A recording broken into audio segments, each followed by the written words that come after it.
Hey buddies, welcome to AmassGames. My name is Simon. This is Amygdala. This is by Kramer Kiesling. This is an abstract strategy board game that takes about 90 minutes to play, but I would say it's a bit longer than that as a 4, and it is that player count that I recommend is best. Aim of the game is to get the most victory points. We are setting the brain and the amygdala, all to do with emotions, sadness over here. We've also got serenity, gratitude, happiness, hope, anger, and surprise. So everybody is going to take a board. They look like this. You're going to randomly placing out your emotion tiles. It doesn't matter where they go, you can see them all over the place here, as long as you happen to have the number 3 one in the center. That's very important. That just seems to be how the game starts off. And what you're looking to do is basically take some turns to acquire these resource tiles. There's a bit of error control going into this, and I'll show you how that works in a second. So on your turn, you can do a few different things, but as an example, I can move my mood marker, saying that I start, over to here, and I can buy either of these tiles, any of these tiles. But as a 4, I can either buy from the left-hand side or the right-hand side. You can buy 1 or 2. In this case, I can buy this one for 3, and that's it. But I can buy the most expensive one and get the next one cheaper. Sorry, the other one in the part of the flower for free. So that one's cost me 3. I'll get this one for free, this one worth 1. I can buy this one for 2, and that one's free as well, also worth 2, and vice versa. So let's say I spend these tokens, buy those things over here. Everyone starts off with 30 money. Not quite sure you need money in it, but you spend 10 and replace it obviously with a 5 and 3 1s. This is your memory bank. You have a limited amount of space. You must discard anything that doesn't fit on here. I am aware I'm filming at an angle. This is, like I said, the 3rd time attempting to film this. Like I said, there was an issue earlier. And what you're looking to do is then on a future turn, let's say what's going to happen is I can now pay and bring out one of these tokens. So I'm going to spend this resource token using this here representing my my thought cloud to go here. So I spend this token, comes off, this comes out, and it goes into the red zone. Now only because I'm going to show you the blue, because remember I have the blue in a second, as it's near me, it's going to go over here. Now to spend it, I must be next to it. So this lotus is a bit weird using a lotus leaf, and we did play on the other side, which is the dark side of the board, but everyone seemed to prefer this side. I can actually now spend it. So if I want to spend the red one, I need to go all the way around to red. The reason why you might want to not go all the way around is because if you pass this toll marker, and if you land on it, you've got to just pay a coin. So land on it or pass it, spend yourself a coin. All these other places will of course have been filled up as well. So if you're playing as a 3, you're playing with these tokens. If you're playing with a 4, you're also going to be taking any tokens that obviously happen to have a 4 dots on them as well. So the rest of the board will be populated, but as an example, as I'm showing you here, I can bring this token out here. I will score victory points. 1 + 1, I get 2 points on the board. This moves forward 2 spaces. Be aware, it isn't terrible, but just be cautious of the fact that some of these are quite closely put together. And then on a future turn, I can now think about doing some other things. So say it's back to my turn, I've still got this token here.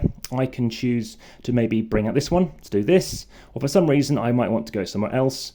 And if I went somewhere else, then I need to spend 2 coins to jump somewhere else. The reason why you're trying to get these off the board is, apart from the endgame trigger, have 5 or fewer triggers the end of the game, and then again you finish the round and play one more round. But imagine, let's say this was here and I remove this one, then I get myself 1 happiness, so that's going to go on the board here. I'm also going to get myself 1 coin, and I'm going to get myself 1 wild. Wilds you can use for anything, representing by these resource tokens. Now, if you happen to start unlocking more stuff, you're going to get claim tiles unlocked as well.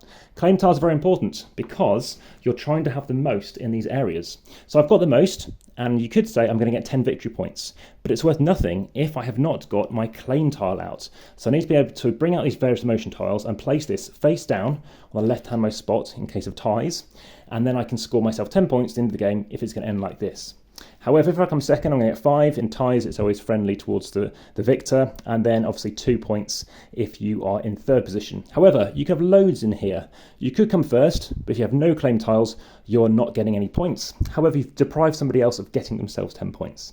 Yes, it's a bit tricky to think about, but basically if I've got 6 tokens out here, and let's say a no claim tile, and an opponent happens to have a single one, and let's say, like I said, I had 3 out or something, I won't get anything. This person comes in here, reveals, and now they've come in second, so they will score, and they're going to get themselves 5 points. They do not get 10. They simply get where they would be, but they definitely get the points. Think a bit like it's a multiplier of 1. So if you haven't got it there, it's a multiplier of 0. You're going to get nothing. You can do that for all the other ones. This is worth 10, 11, 12, 13, 14, 9, and the middle one gets 16. Now to get into the center, there's 2 ways of doing it. Branching out from here, so I can bring things out, trying to again get these happiness tokens over here, And also what you're trying to do is maybe you can go straight in here as well with happiness tokens. So you can count it this way, you can use anything you like. So I could bring out this one here, and then another token somehow or another. And like I said, that is going to count towards majority. And it's not the amount of these tokens, it's the amount of the resources on them. So currently I've got 2, 3, 4, 5. So that's beating this person of 1. But again, I must be in there. It is a tricky game we found to kind of teach, and it does have ebbs and flows to the gameplay. I think some people found it difficult to predict how well they're doing, and there's a few other things you can unlock on your board as well. So you've seen these kind of idea tokens represented by these. You will be running out of money, at least a couple of people did in the last game, and you can spend them. So you can get 2 for 1 up to 4 to get you 15 points or 15 coins. You can also get cloud tokens represented by dream tiles. And again, they're going to clog up your board, but you can convert them in whenever you fancy, like on your turn. 1 to get 2 points, 6 to get you 27 points, etc. And like I said, running out of cash, you can spend 2 victory points to get a coin. You can spend a dream tile or happiness to get 2 coins. Any resource tile is basically, or a wild, to get 1 coin, 7 coins to get a happiness token, and any resource tile can be respected or swapped with any other 2, or we can also use like a wild, as mentioned earlier, or 5 victory points. Again, it's a fairly close game. I just broke 100, and I happened to actually get a victory with 101 points.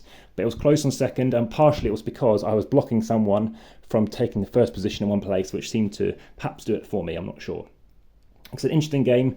Others seem to rate this as 6.8. I would agree with that. I'm briefly going to show you the other side, which is where these tokens all going to go flying slightly. But it's identical, and let me show you how it looks. But it's the dark side. Now, like I said, others preferred the light side, because I think for the first game, getting used to that, and you can randomize these various point tokens. You can do that too. So there we go, that has been Amygdala. Like I said, other games by Kramer Kiesling. I think this does seem familiar too. Check out my video for Caldera Park. Very big similarities. Also Nova Luna by Uwe Rosenberg. Also head through and check out my playlists to do with these various designers. And again, more videos by Kramer Kiesling, including my favourite one by them, which is regarded by many as their best. It will be coming to the channel soon as well. So please like, subscribe, and hit the notification bell. If I'm speaking too fast, by all means, please slow it down or repeat it. And of course, check out the description for errata and any updates to the podcast. And of course, Instagram, Facebook, etc. But for now, that's been Amygdala. Back to the table.